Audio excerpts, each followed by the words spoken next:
ಹೇಳ್ತೇನೆ. ನನ್ನವಳ ಕುರಿತಾಗಿ ಹೇಳಬೇಕು ಅಂತಾದ್ರೆ ಪ್ರಾರಂಭಿಸಬೇಕಾದದ್ದು ಅವಳ ಕಣ್ಣುಗಳಿಂದ. ಕೇವಲ ಕಣ್ಣುಗಳು ಮಾತ್ರ ಆಸೆ ಇದ್ದಂತು ಮಾಡಿಕೊಂಡಿದ್ದೆ ಅಲ್ಲ, ಮೈಮನ ಎಲ್ಲವೂ ಆಸೆಯಿಂದಲೇ ತುಂಬಿದೆ ಎನ್ನುವುದು ಅರ್ಥ ಆಯಿತು.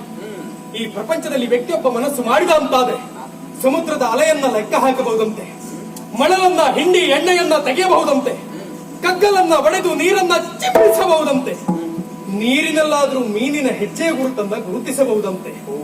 ಹೆಣ್ಣಿನ ಮನಸ್ಥಿತಿ ಹೀಗೆ ಅಂತ ತಿಳಿದುಕೊಳ್ಳುವುದು ಬಹಳ ಕಷ್ಟ ಅಂತ ಹೇಳಿದೆ. ಅದು ಇಷ್ಟು ಗೊತ್ತಾದ್ಮೇಲೆ ನನಗೆ ಗೊತ್ತಾಯಿತು. ನಾನು ನನ್ನವಳಿಬ್ಬರು ಒಟ್ಟಾಗಿ ಬೆಳೆದವರು, ಒಟ್ಟಾಗಿ ಆಡಿದವರು.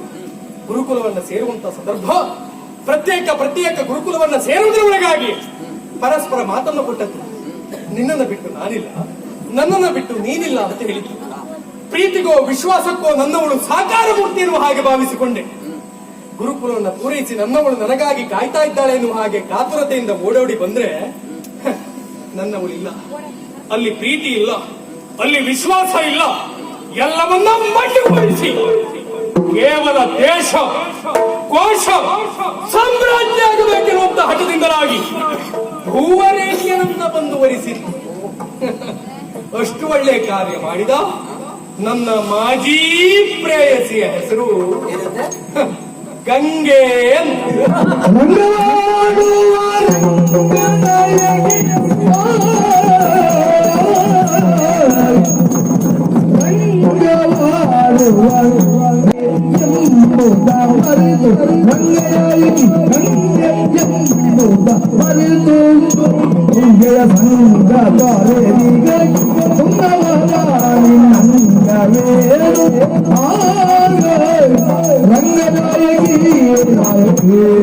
ಗಂಗೆ. ಪ್ರೀತಿ, ಪ್ರೇಮ, ವಿಶ್ವಾಸ ಇವುಗಳೆಲ್ಲ ಕೇಳುವುದಕ್ಕೆ ಬಹಳ ಅಪ್ಯಾಯಮಾನವಾದ ಶಬ್ದಗಳು. ಅದೇ ಅನುಭವಿಸುವುದಕ್ಕಲ್ಲ, ನಾವು ಅಂದುಕೊಂಡದ್ದು ಬದುಕಲ್ಲ ಸಿದ್ಧಾರ್ಥ. ಹೊಂದಿಕೊಳ್ಳುವುದೇ ಬದುಕು ಅಂತ ಹೇಳಿದ್ರು. ಕ್ಷಣದಲ್ಲಿ ಬದುಕನ್ನು ಬದಲಾಯಿಸುವುದಕ್ಕೆ ಅಸಾಧ್ಯ, ಅದೇ ಕ್ಷಣದ ನಿರ್ಧಾರ ಇಡೀ ಬದುಕನ್ನು ಬದಲಾಯಿಸುವುದಕ್ಕೆ ಸಾಧ್ಯ. ಈ ಪ್ರಪಂಚದಲ್ಲಿ ಎಲ್ಲ ಸಂಬಂಧಗಳು ನಿಂತಿರುವುದು ಅವಶ್ಯಕತೆಗಳ ಆಧಾರದ ಮೇಲೆ. ಆ ಅವಶ್ಯಕತೆಗಳಿಗೆಲ್ಲ ಬಣ್ಣ ಬಣ್ಣದ ಹೆಸರು. ಪ್ರೀತಿ, ಪ್ರೇಮ, ವಿಶ್ವಾಸ, ಬಂಧ, ಅನುಬಂಧ, ಋಣಾನುಬಂಧ, ಮದುವೆ ಮುಂತಾದವುಗಳು. ಎಲ್ಲ ಸಂಬಂಧಗಳು ಕೊನೆಯಲ್ಲಿ ಲಾಭ ನಷ್ಟಗಳ ಲೆಕ್ಕಾಚಾರವನ್ನೇ ಹಾಕ್ತದೆ. ಈ ಬದುಕಿರುವಂತದ್ದು ನಾಟಕ ರಂಗಭೂಮಿ. ಏನ್ ಮಾಡೋಣ ಹೇಳಿ? ಹಣೆಯಲ್ಲಿ ಕಾಣದ ಬರಹವನ್ನು, ಅಂಗೈಯಲ್ಲಿ ಕಾಣುವ ರೇಖೆಯನ್ನು ನೋಡಿ ನಂಬಿ ಬದುಕುವುದಕ್ಕಿಂತ ಅಂತರಂಗದ ಆತ್ಮವಿಶ್ವಾಸವನ್ನು, ತಲೆಯಲ್ಲಿರುವ ಬುದ್ಧಿಯನ್ನು ನಂಬಿ ಬದುಕಿದವಾಗ ಮನುಷ್ಯ ಯಶಸ್ಸನ್ನು ಕಾಣುವುದಕ್ಕೆ ಸಾಧ್ಯ ಬದುಕಿನಲ್ಲಿ. ಈ ಬದುಕಿನುವುದು ನಾಟಕ ರಂಗಭೂಮಿ. ನಾವೆಲ್ಲ ಪಾತ್ರಧಾರಿಗಳು. ಇಲ್ಲಿ ನಮ್ಮ ಪಾತ್ರ ಹೇಗಿರ್ಬೇಕು? ನಮ್ಮ ಪಾತ್ರ ಮುಗಿದ ಮೇಲೂ ಜನ ಚಪ್ಪಾಳೆ ಹಾಕುವ ಹಾಗಿರ್ಬೇಕು. ನಾವು ಸತ್ತ ಮೇಲೂ ನಮ್ಮನ್ನ ನೆನಪಿಸಿಕೊಳ್ಳುವ ಹಾಗಿರ್ಬೇಕು. ಅಂತಹ ನೆನಪನ್ನು ನಾವು ಉಳಿಸಿಕೊಂಡು ಹೋಗ್ಬೇಕು ಅಂತಾದ್ರೆ ನಮಗೊಂದು ಅಂತಸ್ತು, ಐಶ್ವರ್ಯ ಅದು ಬೇಕೇ ಬೇಕು. ಆ ಕಾರಣಕ್ಕಾಗಿ ನಾನು ಈ ಮಾರ್ಗವನ್ನು ಅನುಸರಿಸಿದ್ದು ಸಿದ್ಧಾರ್ಥ. ನೀನೀಗ ಬಂದದ್ದು ಸಿಂಹದ ಬಾಯಿಗೆ. ಗಂಗೆಯ ನೆನಪಿನಲ್ಲಿ ತುಂಗೆಯನ್ನು ನೀನು ತಿರಸ್ಕರಿಸ್ತೀಯ ಅಂತಾದ್ರೆ ಮದುವೆ ಎನ್ನುವಂತದ್ದು ನಿನ್ನ ಬದುಕಿನಲ್ಲಿ ಮರೀಚಿಕೆಯಾಗಿ ಹೋಗಿತ್ತು. ಇನ್ನು ನಿನಗೆ ಮದುವೆ ಗಂಗೆ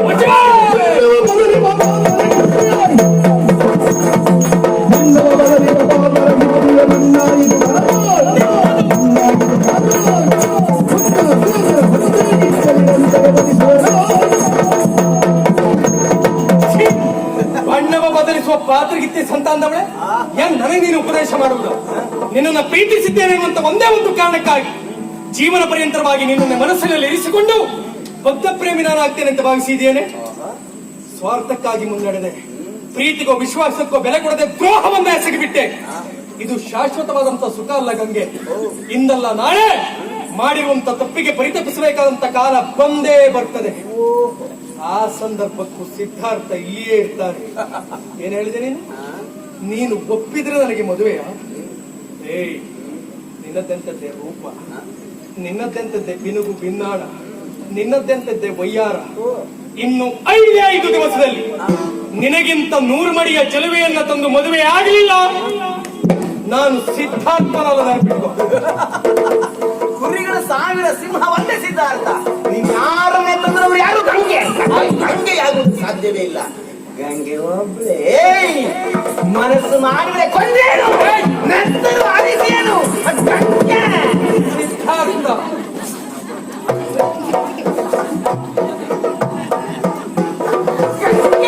ಮದುವೆಯಾಗಿ ಬರ್ತೇನೆ.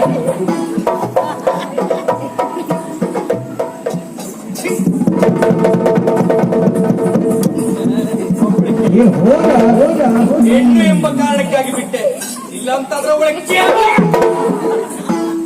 ಎಲ್ಲರೂ ಒಂದೇ ಕಾಯಿಲೆ ಮಾರ. ಅವಳು ನೋಡ್ರವಳು ಹಬ್ಬದಕ್ಕೆ ಹೀಗೆ ಮಾಡ್ತಾ ಇರ್ತೀಯ. ಯಾವಾಗ ನೋಡು ನೀನ್ ನೋಡ್ರೆ ಹೀಗೆ ಈ ಅರಮನೆಯಲ್ಲಿ ಬದುಕೋದೆ ಬಹಳ ಕಷ್ಟ ಆಗಿ ಹೋಗಿದೆ. ಎಷ್ಟೊತ್ತಿಗೆ ಗೊತ್ತಿಲ್ಲ, ಆವಾಗಲೇ ಬಂದಿದ್ದೆ. ನಿಮ್ ಮಾತು ನಾನು ಕೇಳ್ತಾ ಇದ್ದವನೇ. ಮಾತು ಬೆಳೆದು ಎಲ್ಲಿ ಹೋಯ್ತು ಅಂತಿಲ್ಲ. ಪ್ರಕರಣ ಇವತ್ತು ರಾಜ್ಯಗಂತಗಿತ್ತು ಮಾರಾಯ. ಅವಳ ಕೈಯಲ್ಲಿ ಕತ್ತಿರ್ಲಿಲ್ಲ, ಕತ್ತಿದ್ರೆ ಹಾಕೇ ಬಿಡ್ತವಳು. ಹೇಳಿದ್ದನ್ನ ಕೇಳುವವರು ಒಬ್ಬರು ಇದ್ದಾರೆ ಅಂತ ಆದ್ರೆ ಎರೆಹುಳವೂ ನಾನು ಆಗ್ರ ಅಂತ ಹೆಡೆ ಎತ್ತದೆ. ಎಲ್ಲ ಮೆಟ್ಟಬೇಕು, ಮೆಟ್ಟಬೇಕು. ಅಲ್ಲ, ನೀನ್ ಮೆಟ್ಟದ್ದು ಸರಿಯಾಗಿ. ಇನ್ನೊಮ್ಮೆ ಮೆಟ್ಟುವಾಗ ಅವಳ ಕೈಯಲ್ಲಿ ಕತ್ತಿ ಉಂಟೆಲ್ಲ ನೋಡ್ಕೊಂಡೇ ಮೆಟ್ಟ. ಒಂದ್ ವೇಳೆ ಕತ್ತಿ ಇದ್ರೆ, ಅವಳ ಕೈಯಲ್ಲಿ ಕತ್ತಿ ಇದ್ರೆ ನೀ ಕಾಲಿ ಕತ್ತಿ ಕಟ್ಟಿ ಮೆಟ್ಟವಳು. ನೀವು ಕೆಲಸ ಮಾಡಿ, ಕಾಲಿ ಕತ್ತಿ ಕಟ್ಟಿ ತಗೊಂಡೋಗಿ ಬಿಡು. ಎಲ್ಲ ಬಿಡ್ಲಿಕ್ಕೆ ಬಿಡುದಿಲ್ಲ ಎಲ್ಲೂ ಈಗ. ಕೊಟ್ಟಲ್ಲ, ಎರಡು ಸುಖ ಇಲ್ಲ. ನನ್ನ ಹತ್ರ 3 ದಿವಸ ಮತ್ತೆ ಬಿಡು ಇತ್ತಲ್ಲ, 1 ದಿವಸ ಬರೋದು. ಇನ್ನೊಮ್ಮೆ ಮೆಟ್ಟುವಾಗ ಅಡಿ ನಿನ್ನ ಹಾಕಿ ಮೆಟ್ಟಿ ಹೇಳ್ತೇನೆ. ಹಾಗಲ್ವ, ಸಿಟ್ಟು ನೆತ್ತಿಗೆ ಇರುತ್ತಾ ಇಲ್ವೋ, ಅವಳಲ್ಲಿ ಪಂಕ ಮಾಡಿ ಬಿಟ್ಟೆ. ಇನ್ನು 5 ದಿವಸದಲ್ಲಿ ನಿನಗಿಂತ 100 ಮಡಿಯ ಚೆಲುವೆಯನ್ನ ತಂದು ಮದುವೆ ಆಗ್ತೇನೆ ಅಂತ ಆಡಿಬಿಟ್ಟೆ. ಎಂತ ಮಾತಾಡ. ಅವು ಹೋಗಿ ಅವಳನ್ನ ಪಂತ ಮಾಡಿದ್ದ. ಅದು 5 ದಿವಸ ಅಂತ ಹೇಳಿದ್ಯಾ? 5 ದಿವಸ ಅಂತ ಯಾಕೆ ಹೇಳ್ಬೇಕಿತ್ತು? 1-2 ದಿವಸ ಅಂತ ಹೇಳ್ಬೇಕಿತ್ತು. ಅಂದ್ರೆ ಹಾಗೆ ಮುಗಿತಿತ್ತು ನಮ್ದು ಅರ್ಧ. ಅವಳು ಬಂದು ಕೇಳಿದ್ರೆ ಈ ವರ್ಷ ಇಲ್ಲ, ಬರೋಳು ಸಟ್ಕೊಂಡ್ ಹೋಗ್. ಹೌದಾ, ನಮಗ್ ಪುರ್ಸತ್ತಿದ್ದಾಗ ಪಂತ ಅಂತ ಹೇಳಿದ್ರೆ ಮಾರಾಯ 5 ದಿವಸ ಹೇಳಿದೆ. ಹೌದು, 5 ದಿವಸದಲ್ಲಿ ಎಲ್ಲ ಹುಡುಕುವುದು. ಅದು ನಿಮ್ ಜಾತಿ ಹೆಣ್ಮಕ್ಳು ಎಲ್ಲ ಹುಡುಕುದಾ? ಆ ಜಾತಿ ಈ ಜಾತಿ ಅಂತಲ್ಲ, ಎಲ್ಲ ಜಾತಿಯಲ್ಲೂ ಒಂದ್ ಜಾತಿ ಸಮಸ್ಯೆ ಪ್ರಾರಂಭ ಆಗಿದೆ. ಎತ್ತಿ ಕಾಡೋದು ನೀ ಹೇಳು ಜಾತಿ ಒಂದು. ಹೌದು, ಹಾಗಲ್ವ? ಹಾಗೆ ಆಯ್ತು ಪುಣ್ಯಾತ್ಮ, ನಾನು ಮರ್ಯಾದೆ ಪ್ರಶ್ನೆ ಅಲ್ಲ ಮಾರಾಯ. ನೀ ಹೇಳುದು ಹೇಳ್ಕೊಂಡು ಈಗ ಹಾಗೆ ಕೊಟ್ಟೆ ಎಂತ ಮಾಡುದ ಈಗ? 5 ದಿವಸ ಅಂತ ಹೇಳಿದ್ಯಾ? ನಾನು ಎಂತ ಮಾಡ್ತೇನೆ ಗೊತ್ತಿಲ್ಲ. 100 ಮಡಿ ಚಂದವಾ? ನಿನ್ ಮರ್ಯಾದೆ ಉಳಿಬೇಕಲ್ಲ. 100 ಮಡಿ ಚಂದ ಅಲ್ಲ, 200 ಮಡಿ ಚಂದ. 5 ದಿವಸ ಬೇಡ, 1 ತಾಸು ಅವಕಾಶ ಕೊಡು. ಹೆಣ್ಣು ತಯಾರಾಗಿ ಬಂದೇ ಬರ್ತಾಳೆ. ನಾನೇ ಒಂದು ಹೆಣ್ಣು ವೇಷ ಮಾಡ್ತೇನೆ.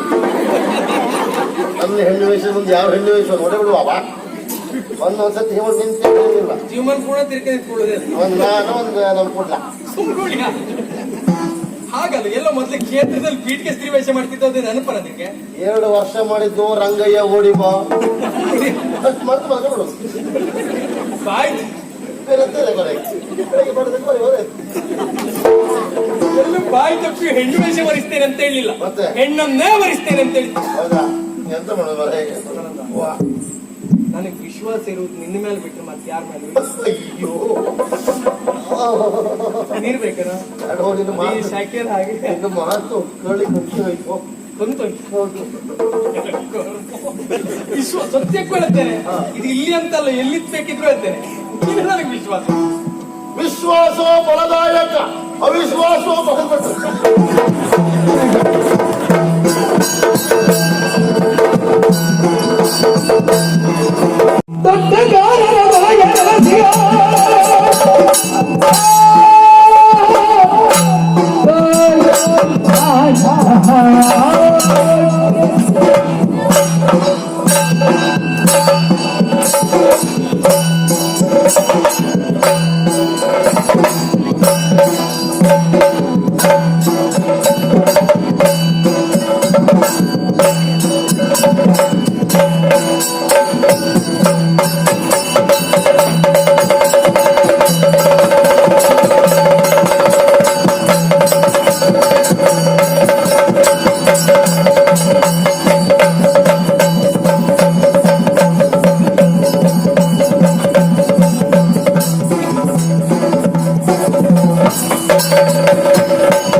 ಯಾವುದು ಅಂತ ಆದ್ರೆ ಯಾರ ಮನೆ ಹೋದ್ರ ಯಾರ ಮನೆಗೆ ಹೋಗ್ಬೇಕು ಯಾರ ಮಕ್ಕಳ ಕದಿಬೇಕು ಯಾರ ಮನೆದೇನು ಕೆಲಸಬೇಕು ಸಂಬಳವನ್ನು ಕೊಡಿ ಕೆಲಸ ಮಾಡ್ತೇವೆ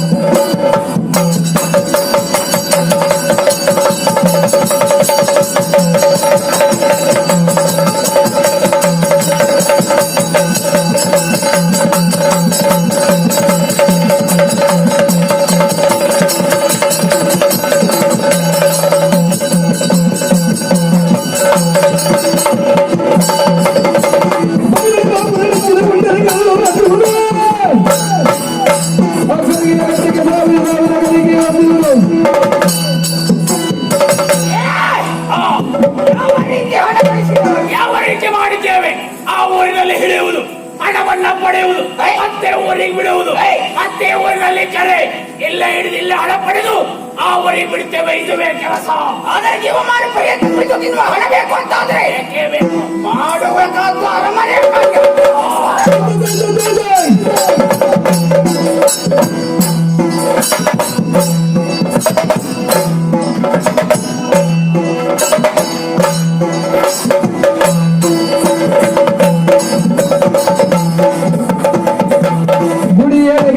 ಸಿದ್ಧಾರ್ಥನ ದಿನವದಿ ಬೆಳಗಿ ಕಾವೇರಿಯರ ವರಿಸಲ